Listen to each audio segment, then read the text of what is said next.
La France peut-elle assumer cette posture de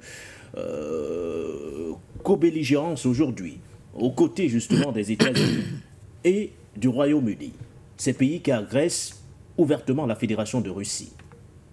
Bonsoir et bonsoir à tous.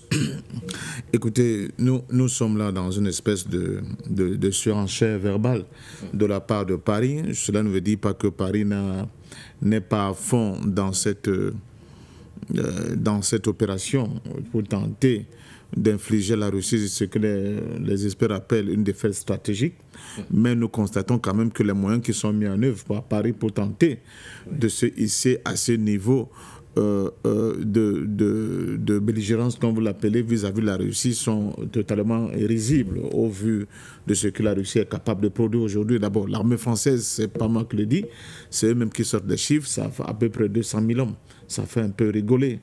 L'armée française n'est même pas en capacité, dans un temps relativement calme, d'affronter l'armée ukrainienne, soi-disant qui veut aider, si on met un peu l'option nucléaire de côté.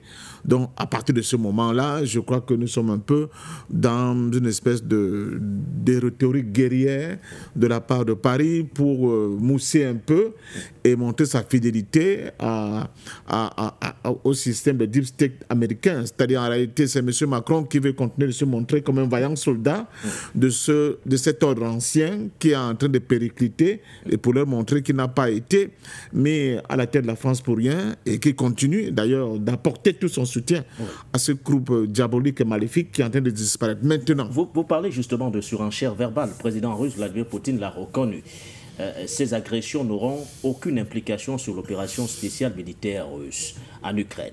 Mais est-ce pour autant qu'on devrait sous-estimer ces menaces aujourd'hui, patient parfum d'homme? Mais personne ne les sous-estime, sauf que ces menaces arrivent à un moment bien donné. Pourquoi avoir attendu presque à 2 mois, pratiquement, du départ de M. Biden du fauteuil présidentiel au niveau des États-Unis, donc de la Maison-Blanche, pour se lancer dans cette fuite en avant inutile qui cause des morts inutiles pour le peuple ukrainien? Pourquoi avoir attendu maintenant? Pourquoi n'avoir pas pris ces options un peu plus tôt? C'est tout simplement parce qu'on se rend bien compte que M. Trump l'a annoncé, sitôt il arrive aux affaires, il ne va plus faire les affaires du complexe militaro-industriel. Bon, parce que dans ces annonces que vous voyez, il y a aussi une opération commerciale pour le complexe militaro-industriel occidental qui est mise à mal depuis que la Russie a démontré que, en réalité, toute l'arsenal qui nous a été vanté pendant longtemps comme étant indestructible, comme étant capable de faire la différence sur un champ de bataille, se sont révélés être tout simplement des espèces de feux de paille. Je peux vous égrener quelques noms. Au tout début, on nous parlait vraiment des chars César arrivent, les chars Léopard arrivent, allemands, ce sont des chars indestructibles, ils sont sur le champ de bataille de véritables monstres. On a vu ce que ça a donné. Après, ce fut les chars Abrams, on a vu ce que les Abrams ont donné. On nous a inventé le F-16, vous vous souvenez, ça va faire la différence et la Russie n'aura plus la suprématie sur l'espace aérien ukrainien. Ça fait chute, sans oublier les canons automoteurs, que ce soit les César et les voitures blindées, les Bradley et tout ce qui va avec. Après, maintenant, on tombe au niveau des missiles. On nous dit, ah, là maintenant, c'est grave. Comment vous appelez, les États-Unis vont déployer des attaques MS. Oui, des missiles. Les missiles attaques MS. Qui peuvent frapper la Russie dans la profondeur. Mais ils les ont tirés. Il faut donner l'information. Ils les ont quand même tirés dans la zone de Bryansk et même de Koursk. Alors, si les 6 qui ont été tirés, 5 ont été détruits par, je crois, ce sont les systèmes de défense aérienne, je crois que ce sont les S-300, ce n'était même pas les S-400 ni 550, donc pour celle de la Russie. Et puis, le dernier a été endommagé sérieusement. On a le reste des images avec les débris de ce missile-là.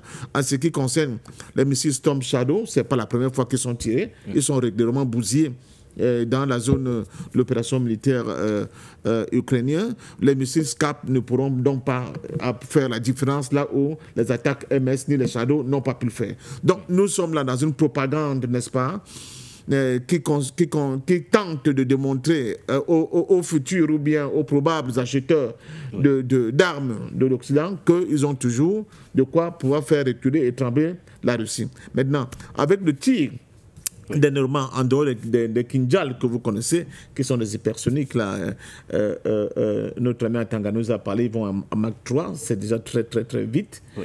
Bon, mais là, ce qu'ils ont tiré dernièrement... Oui, les missiles hypersoniques Orichnik. Les Orichnik, c'est très grave, c'est-à-dire que c'est... Capable de porter des ogives nucléaires. Oui, mais là, cette fois-ci, il n'était pas doté d'ogives. C'était sans ogives nucléaires. Je crois que la vidéo est sur le net, je ne sais pas pourquoi vous ne l'avez pas montré à votre spectateur. Ça fait vraiment, ça donne froid au dos. Vous avez l'impression que c'est Dieu qui envoie le feu, n'est-ce pas, sur un espace de Sodome et de Gomorrhe. Donc, je crois que là, c'était un avertissement, mais c'était aussi pour la Russie une manière de montrer qu'ils ont une longueur d'avance sur les capacités de réponse militaire à toute cette gesticulation occidentale qui n'apporte rien de bon. Mais ces gesticulations ont aussi pour fonction de continuer d'enfoncer le comédien Zelensky, comme Abi vient de l'appeler tout à l'heure, parce que c'est ce qu'il est, en réalité un comédien de série B, il faut être clair là-dessus, mais surtout entretenir dans la tête, dans l'opinion ukrainienne, qu'il y a encore matière à débat sur la suite et sur les négociations futures en ce qui concerne cette guerre. C'est exactement la même opération. C'est l'objectif recherché. Parce que oui, c'est pour continuer d'entretenir une chimère. Oui, c'est fini. Donald Trump aujourd'hui, c'est de montrer que voilà, l'Ukraine garde toutes les cartes en sa possession et est capable de s'asseoir sur la table de négociation et avec la Fédération de Russie. Voilà, exactement comme aussi cette opération foireuse sur course. Et on voit aujourd'hui que plus de 40% de l'espace qui avait été occupé par les forces mercenaires de l'OTAN, là c'est l'OTAN, il n'a rien à voir avec l'armée ukrainienne, a été récupéré. Et puis la Russie utilise cette percée de l'OTAN sur son territoire dans la zone de course comme une espèce de pot de miel. C'est-à-dire que je vous attire, venez, c'est sûr que vous êtes sur la bonne voie de succès. Et plus ils arrivent, plus ils sont complètement broyés et ce sont les meilleurs éléments de ces armées qui étaient allées dans la ligne de front, qui ont été déplacées du côté des Donetsk pour aller faire le coup de feu là-bas. Donc cette armée est en train vraiment de s'effondrer et on le voit, les opérations de capturer vivants certains Ukrainiens qui n'ont rien à voir avec la guerre, qui ne savent pas faire la guerre, pour les envoyer au front comme une espèce de chair à canon. Et ça donne vraiment l'image et le niveau de désarroi complètement de M. Zelensky et des forces de ce que j'appelle l'État profond et de tout ce qui concerne le wokisme international dans le cadre de cette guerre-là.